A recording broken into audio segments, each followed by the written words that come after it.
Hello there, you Awakening Wonders. Thanks for joining us for this very special show today. War, and more war. War with Russia by July, prepping for war across the UK. Are we being groomed for war? Well, there's significant evidence that we are when you look at some of the war stories and warmongering that's gone on in 2024 so far. If you're watching this on YouTube, we'll be there for the first 15 minutes, but then we'll be exclusively on Rumble, our home, where we stream freely. Consider becoming an Awakened Wonder, because if you are, you get an exclusive video every week. We talk about extraordinary stuff over there. The CERN Hydra Collider.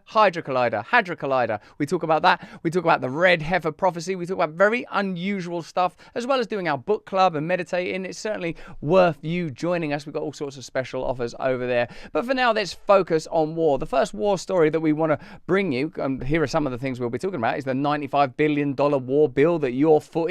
Russian TV saying that nuclear war is an inevitability. US politicians openly declaring that nuclear war would be a good idea. The potential for Middle Eastern war to go nuclear. And our special guest, Colonel Douglas MacGregor, talking about the tragedy, the needless and senseless tragedy of ongoing Ukrainian death. We'll be available with you on YouTube for another 50 minutes. Then Sweet Lady Freedom, that breeds and swims freely upon Rumble, will be with us all. Okay, let's have a look at the $95 billion war bill that you are being asked to foot. Do you think there's any possibility that that bill would be passed if it was voted for by the population of America? Do you think that they'd be able to get it through? So, in a sense, war, more than any issue, tells you that there is a deep disparity between the governing class, those that make the laws, and those that suffer under the yoke of unjust laws. Let's have a look at this story now. We know that the business of the establishment is war, and business is booming. The House has passed a $95 billion foreign war aid bill. They have packed together a number of extremely complex issues. It doesn't make sense to me, not a bit of sense, that escalating tensions in China, or certainly between the US and China, the escalating conflicts of the Middle East, and the Ukraine-Russia conflict can all be effortlessly bundled together. Nonetheless, that's what's happening. The bill is passed. After months of delays in GOP infighting, the U.S. House voting Saturday to provide $95 billion to allies abroad, a major win for the White House and Speaker Mike Johnson. In a rare move, Democrats crossing the aisle to help Republicans clear a series of foreign assistance bills. The package would provide $61 billion to help Ukraine fight Russia, $26 billion for Israel just days after Iran attacked the Jewish nation, and $8 billion for the Indo-Pacific, where the rise of China has national security experts worried. A fourth bill bans TikTok if its Chinese owner doesn't divest. What? You just added TikTok to that? Yeah, we've added TikTok. What? What's that got to do with it? Well, I'll tell you what it's got to do with it, is that TikTok is a site that is difficult to regulate for the authorities of the war establishment, the pro-war machine. Remember, the deep state are spending money condemning and smearing dissenting voices, ensuring that they're regarded as pro-Putin instead of anti-war. Why is the TikTok ban bill tagged onto this $95 billion aid bill? Let me know, Awakened Wonders. Let's have a look at this extraordinary story and how it's evolving with some fantastic analysis here. The resulting legislation will give congressional sanction to the Biden administration's policy of global war. The very fact that it will combine into a single whole the US interventions in three widely separated regions, Eastern Europe, the Middle East, and the Far East, gives expression to a fundamental change in world politics. The US ruling elite views its conflict with Russia, Iran, and China as interconnected theaters in the same struggle, the initial stages of a third world war. American imperialism, the strongest military power but a declining economic power, is engaged in a last-ditch effort to maintain its global hegemony against any possible challenge. Wow, this bill itself could be seen as tacit acknowledgement that we are on the precipice of a world war. What other connection is there between these three regionally disparate disputes? Well, you could argue that the military-industrial complex benefits from all three disputes, whether it's by continuing to arm certain nations involved in wars, or whether it's escalating tensions in other regions, but perhaps the mentality behind it is one of global war, whilst acknowledging that as an economic power, the United States is in decline, but as a military power, they are still supreme. And as the anti-TikTok bill indicates, by preparing to shut down an app used by 170 million people, in many cases to obtain information censored by the American corporate media, imperialist war is incompatible with democracy and freedom at home. Stepped up domestic repression is a necessity for the ruling elite, both to silence outright political opposition and to impose on working people the enormous sacrifices, both economically and ultimately in human lives, that such a war will entail. War against Russia, Iran, and China means a war against the American working class. That's a complex and interesting idea, but the economic implications of this escalating conflict will likely weigh heavy on particular sections of American society. And you will not be divided by religion or culture or skin tone. You will be divided by your economic class. This is once again a crisis for ordinary people, but an opportunity for the most powerful forces in the world, comparable to the pandemic, where for them it's an opportunity, comparable to the 2008 crash. For them, it's an opportunity. For you, it's foreclosure. Comparable to the 2001 terrorist attacks. For you, it means that bills were created then that are still being passed, facilitating surveillance, an unnecessary war in the Middle East, causing millions of deaths and birthing new terror, not only into that region, but making it a domestic possibility in your homeland, in our homeland, and across the world, creating yet more fear, yet more tension, yet more dread, yet more opportunity for the powerful. The House passage of the war bill brought together the two capitalist parties, uniting them in support of an unlikely hero, House Speaker Mike Johnson. This unity has been actualized on the central priority of the US financial aristocracy, global war. War is necessary. It's necessary. Without war, they cannot perpetuate their systems of power. They cannot perpetuate their dominance. So it's not for humanitarian reasons. We can't allow Putin's criminal invasion. We simply have to support our allies in the Middle East. We can't allow China to get away with this. Now we begin to understand what this is really about.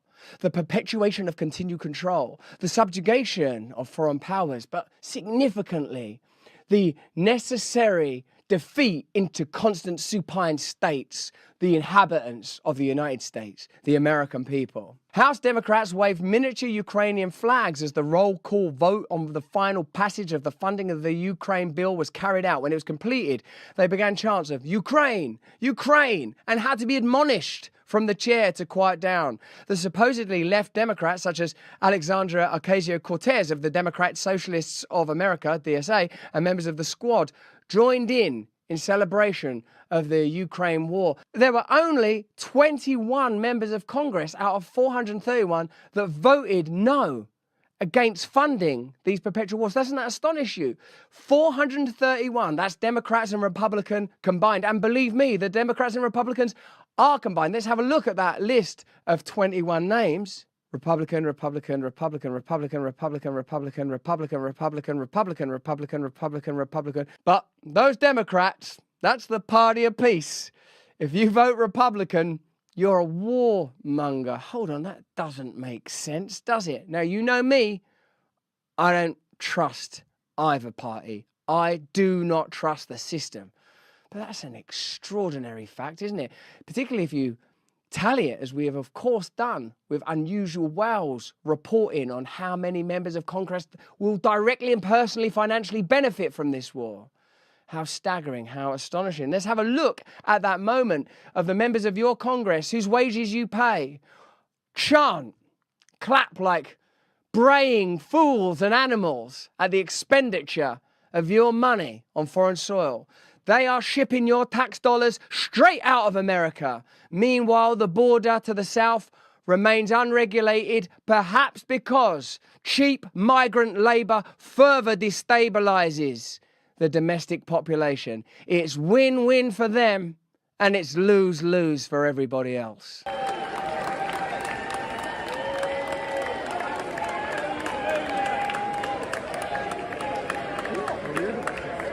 There they are. That's your leaders. That's your leaders. That's the people that you voted for. Those are the people that you pay for, and they are very pro-war. Saturday's votes demonstrate the most important reality about contemporary American politics. There is no lesser evil in the 2024 electoral contest. The lesser evil argument pretends to acknowledge the vast discontent with the Biden administration among millions of workers and youth while declaring that Trump would be still worse. But the House actions over the weekend showed one party, not two, or rather two parties united for war, not only against Russia, but throughout the world. The Democrats and Republicans agree on far more than they disagree. They agree on war, on austerity, on bailouts for the rich, and as Chomsky said, where both parties agree, you have no choice at all. The American working class must come forward to oppose the war on policies of the twin capitalist parties, which threaten humanity with nuclear annihilation. That would surely seem to be the most important subject now. The potential for those braying maniacs and lunatics who are so happy to facilitate the expenditure of your labor, your work, your toil, your graft, your life into foreign wars that are escalating catastrophe for all the world's people.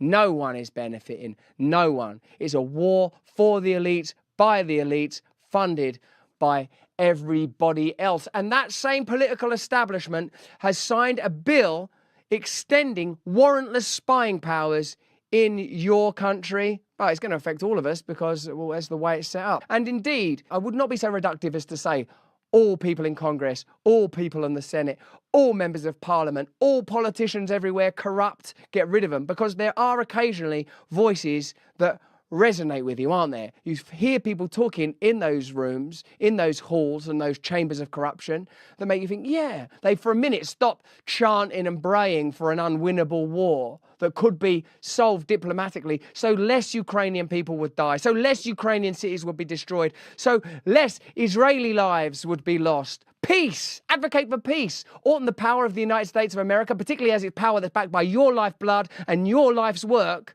be advocating for peace? Or shouldn't you at least be allowed to vote for it? I'd stay out of it. I'm English. If you had a vote, a nationwide referenda, hey guys, we're just about to pass a $95 billion bill, it's your country, it's your money, what do you want? How do you think it would go? The fact that there is no referendum tells you all you need to know. They know what you would do. Luckily, occasionally, a voice comes to the forefront, like the voice of Rand Paul when it comes to the issue of Pfizer Section 702, who speaks clearly, compassionately, and eloquently on exactly the risks and indeed how the system works.